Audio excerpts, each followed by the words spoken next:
Hi అండి. ఎలా ఉన్నారు? బాగున్నారా? నేను కూడా బాగున్నానండి. ఫస్ట్ టైం నా వీడియో ఎవరైనా చూస్తే ప్లీజ్ సబ్స్క్రైబ్ చేసుకోండి, ఒక లైక్ అయితే ఇవ్వండి, అలాగే నచ్చితే కామెంట్ కూడా పెట్టండి. ఈరోజు మీకు పనగంటి కూర ఫ్రై అయితే చూపిస్తున్నాను. ఇది హెల్త్కు చాలా మంచిది. దీనికి కావాల్సింది పనగంటి కూర వచ్చి శుభ్రంగా కడిగి పెట్టుకున్నాను. పక్క పెట్టేసుకొని ప్యాన్ అయితే స్టవ్ మీద పెట్టేసుకున్నానండి. అలాగే దీంట్లో కావాల్సింది మర్చిపోయా, తెల్లగడ్డ, కారం, ఉప్పు దంచి పెట్టుకున్నానండి. అదే కూరలో కారం, తెల్లగడ్డ, ఉప్పు అలా దంచుకొని పెట్టుకోవాలి పక్కకి. అదే మనకి దానికి మెయిన్. అలాగే పోపు దినుసులు, 2 ఎండుమిర్చి, ఒక 4 రెబ్బలు ఎల్లుల్లి పోపులో వేసుకోవటానికి. ఇప్పుడు వచ్చేసి మనం స్టవ్ అయితే వెలిగించుకుందాం.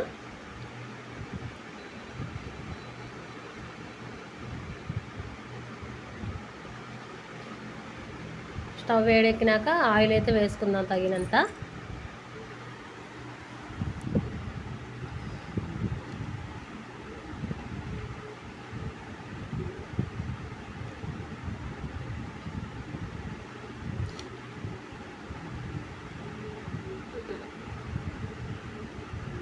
ఆయిల్ అయితే వీటెక్కిందండి. ఈ వెల్లుల్లి కట్ చేసుకుందాం.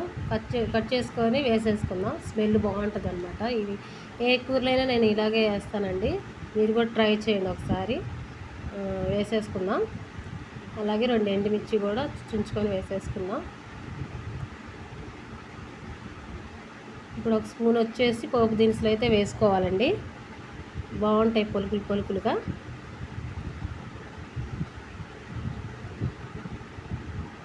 బాగా ఫ్రై చేసుకుందాం. ఇంతేనండి, ఈజీ. దీంట్లోకి కావాల్సింది అవి పనగంటి కూర, తెల్లగడ్డ, కారం, అంతేనండి.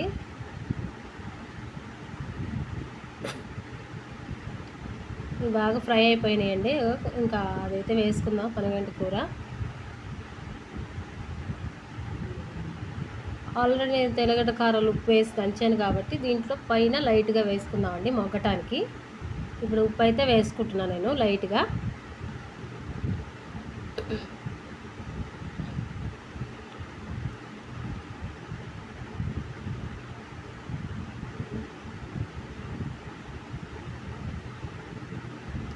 ఇది ఒకసారి ఫ్రై చేసుకుందాం.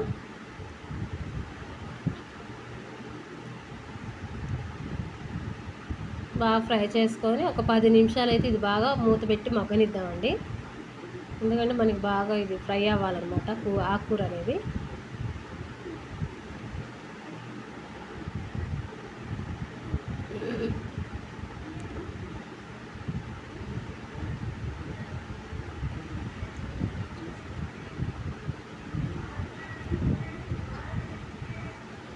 ఇప్పుడు మూత పెట్టేసుకుందామండి. ఇంకా బాగా మొగ్గిద్ది అనమాట. ఇంకా బాగా మొగ్గాలి. ఇప్పుడు లైట్గా ఫ్రై అయింది. ఇప్పుడు మూత తీసేద్దామండి. మొగ్గిపోయింది. చూసారు ఎంత బాగా ఎగిందో? అలా రావాలన్నమాట. ఇప్పుడు తెల్లగడ్డ, కారం అనేది వేసేసుకుందాం. మళ్ళీ చెప్తున్నా, మెయిన్ అదే కావాలి. కూరలో కారం, ఉప్పు, తెల్లగడ్డలు అండి. బాగా దంచుకొని పక్క పెట్టుకోవాలి. తెల్లగడ్డలు పొట్టు తీయకుండానే దంచాలి, అదే టేస్టు. చూస్తున్నారుగా? ఇప్పుడు అది మనకి సరిపడా వేసుకుందామండి. కలుపుకొని ఒకసారి సరిపడా వేసుకుందాం.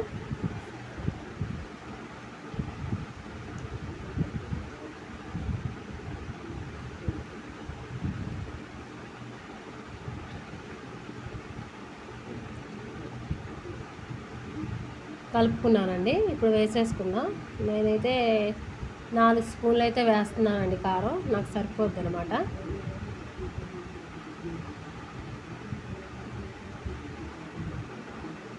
ఇప్పుడు కలిపేసుకుంటా. 4 అంటే 4 వేయలేదనమాట, 3.5 స్పూన్ వేసాను. ఇప్పుడు బాగా కలుపుకుందాం. ఒక 2 నిమిషాలు బాగా ఫ్రై అవనిద్దాం.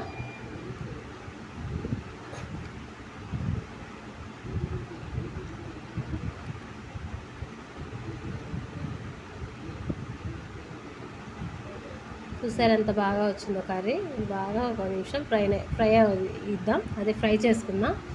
ఆ కారం కూడా ఫ్రై అవ్వాలి కదా, మరీ అంత ఫ్రై చేయకూడదండి, మాడిపోద్ది. ఇప్పుడు చూడండి నేను ఎలా అయిపోయానో ఆ టైప్లో రావాలన్నమాట. సిమ్లోనే పెట్టి వేయించుకోవాలి. లాస్ట్లో మాత్రం కారం వేసినాక చూసారు ఎంత బాగా వచ్చింది. ఇది చపాతీలోకి రైస్లోకి సూపర్ ఉంటుందండి ఈ కర్రీ అనేది. అసలు హెల్త్కి కూడా చాలా మంచిది. చిన్నపిల్లలకైనా పెద్దోళ్ళకైనా చాలా మంచిది. ఆకుకూర అనేది చాలా మంచిది కాబట్టి ఇది ఇంకా మంచిది. పనగంటి కూర, పనగంటి కూర పప్పు కూడా చేసుకోవచ్చు. ఈసారి చేసి చూపిస్తాను మీకు.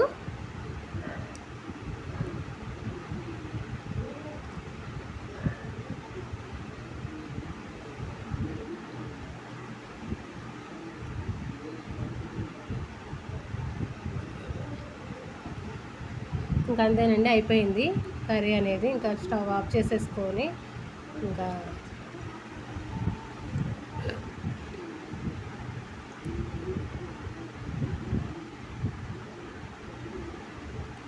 అయిపోయిందండి. ఇంకా మా పిల్లలు తిననేసరికి నేను మళ్ళీ అరటికాయ ఫ్రై అయితే చేశానండి. ఇంకా కూర మేము తినేస్తాం మా ఆయన నేను.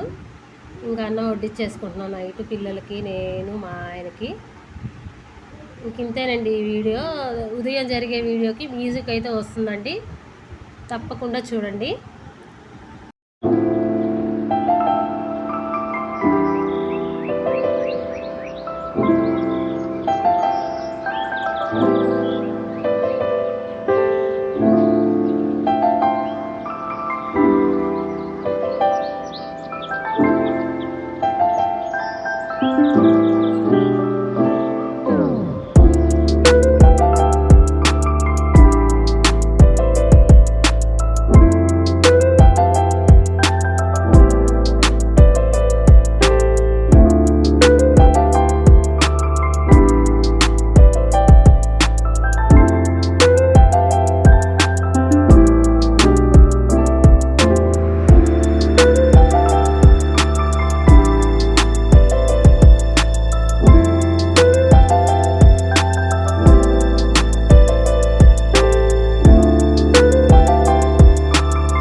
ఇంకా ఉప్పు అయితే వేసుకొని ఇడ్లీ పిండి అయితే కలిపేసుకుందామండి.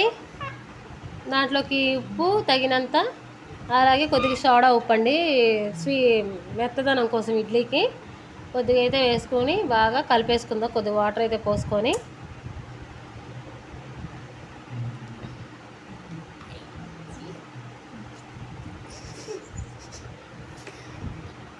ఇంకా నేను ఒక్కదాన్ని తీస్తున్నానండి వీడియో, అందుకే షేక్ అవుతుందన్నమాట.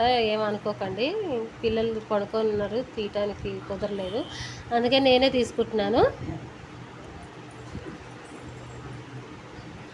బాగా కలిపేసుకుందామండి. బాగా కలిపేసుకొని ఇడ్లీ అయితే వేసుకుందామండి.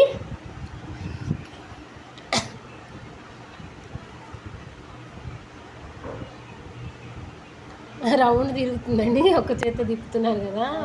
అలాగే టీ అయితే స్టవ్ మీదకైతే తీసి పెడుతున్నానండి. స్టవ్ అయితే బంద్ చేసుకొని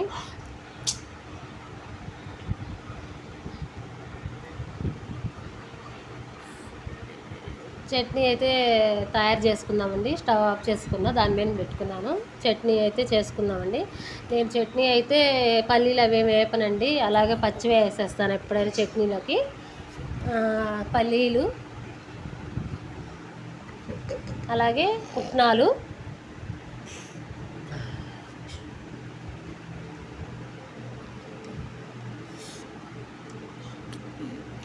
నా 3 పచ్చిమిరపకాయలు అండి. పచ్చిమిరపకాయలు కూడా వేపుకొని నేను పచ్చివే వేసేస్తాను. తొడాలు తీసుకొని కడిగి వేసేసుకుందాం పచ్చిమిరకాయలు కూడా.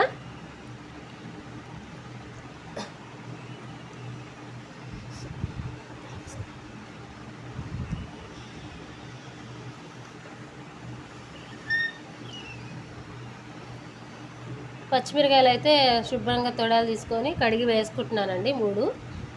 టేస్టీగా ఉంటుంది అన్నమాట చట్నీ. ఎప్పుడైనా నేను ఇలాగే చేస్తాను. వేసుకున్న తర్వాత అలాగే ఒక రెబ్బ చింతపండు కూడా వేసుకుందామండి. పచ్చిమిర్చి వేసేసినాక ఒక రెబ్బ చింతపండు అయితే వేస్తున్నాను, ఎందుకంటే టేస్ట్ బాగుంటుంది చట్నీకి.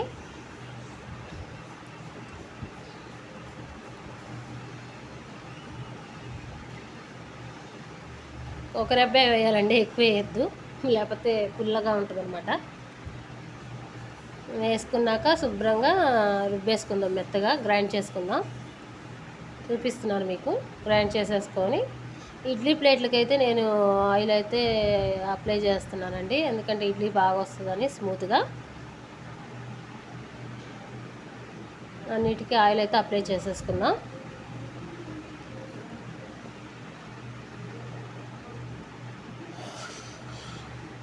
వడక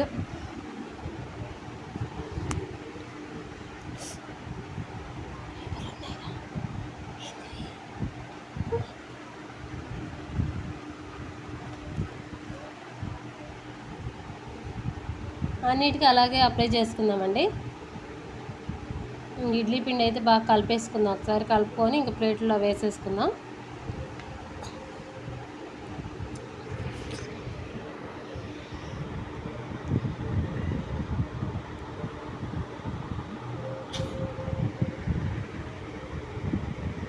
ఇంకా అన్నీ అలాగే వేసుకుందామండి పిండి ఇడ్లీ ప్లేట్లోకి.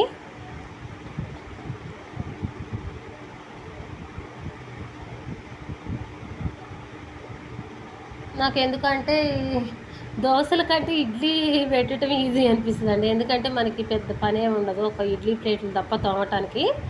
ఇడ్లీ అన్ని ప్లేట్లో పెట్టేసి అలా దాంట్లో పెట్టేసి స్టవ్ మీద ఒక 10 నిమిషాలు వదిలేస్తే మనం ఏదైనా పని చేసుకోవచ్చు. ఈ దోశలు ఏంటంటే మనిషికి పోయాల్సి వస్తుందండి నిలబడి, అంత శ్రమ ఎందుకని నేను ఇడ్లీయే ఎక్కువ ప్రిపేర్ చేస్తాను.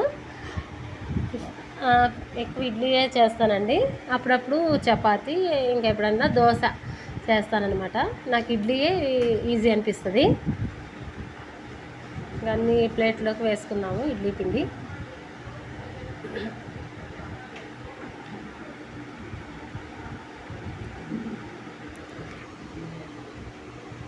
అన్నీ వేసుకున్నామండి. ఇంకా స్టవ్ మీద గిన్నె అయితే పెట్టేసుకొని స్టవ్ వెలిగించుకుంటున్నాను.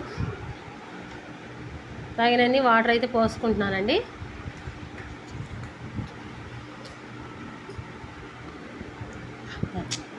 తగినన్ని వాటర్ పోసుకుంటున్నానండి.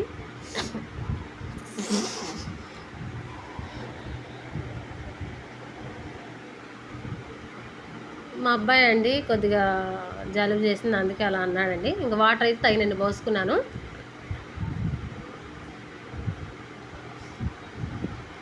ఇప్పుడు అది ప్లేట్ అవి ఇడ్లీకి అయితే అవి పెట్టేసుకుందామండి. మళ్ళీ వాటర్ సరిపోలేదని చూసుకొని మళ్ళీ కొద్దిగా వాటర్ పోసుకుంటున్నానండి. సరిపోయినాయండి. ఇంకా అదైతే పెట్టేసుకొని ఇడ్లీ మూత పెట్టేసుకుందాం.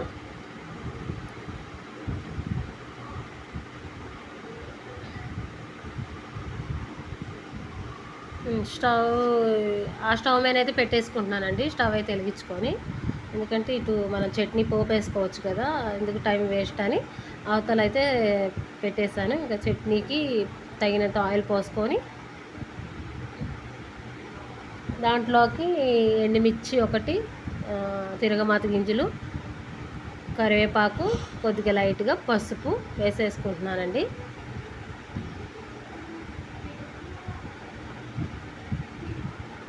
వేసుకొని బాగా వేగిన తర్వాత ఇంక చట్నీ అయితే స్టవ్ ఆఫ్ చేసేసుకొని చట్నీ అయితే పోపు వేసేసుకుందామండి.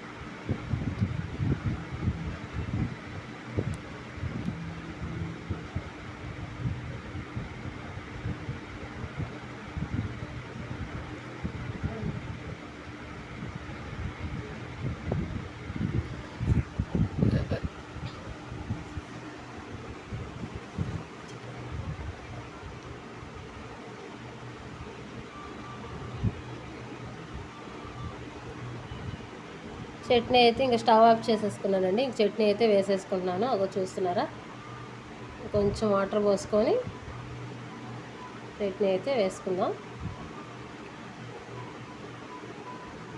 బాగా కలుపుకున్న తర్వాత ఒక గిన్నెలోకి అయితే తీసేసుకుందామండి.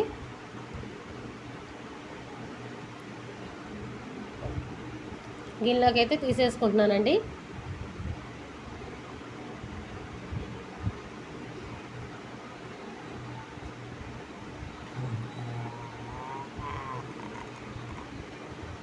కొద్దిగా లైట్గా పసుపు వేయటం వల్ల టేస్ట్ వస్తుందండి చట్నీకి అయితే. నేను ఎప్పుడైనా అలాగే చేస్తాను, మీరు కూడా ట్రై చేయండి, చాలా టేస్టీగా ఉంటుంది.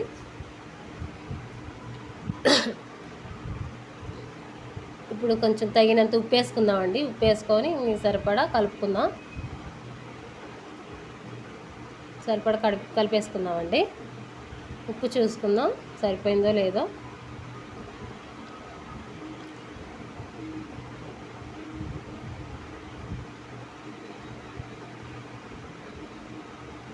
సరిపోయిందండి నాకైతే. ఇడ్లీ కూడా అయిపోవస్తుంది ఆల్మోస్ట్. ప్లీజ్ నా వీడియో నచ్చితే లైక్ చేయండి, షేర్ చేయండి, సబ్స్క్రైబ్ చేయండి, నచ్చితే కామెంట్ కూడా పెట్టండి. ప్లీజ్ మాలాంటి వాళ్ళని సపోర్ట్ చేయండి. Please subscribe.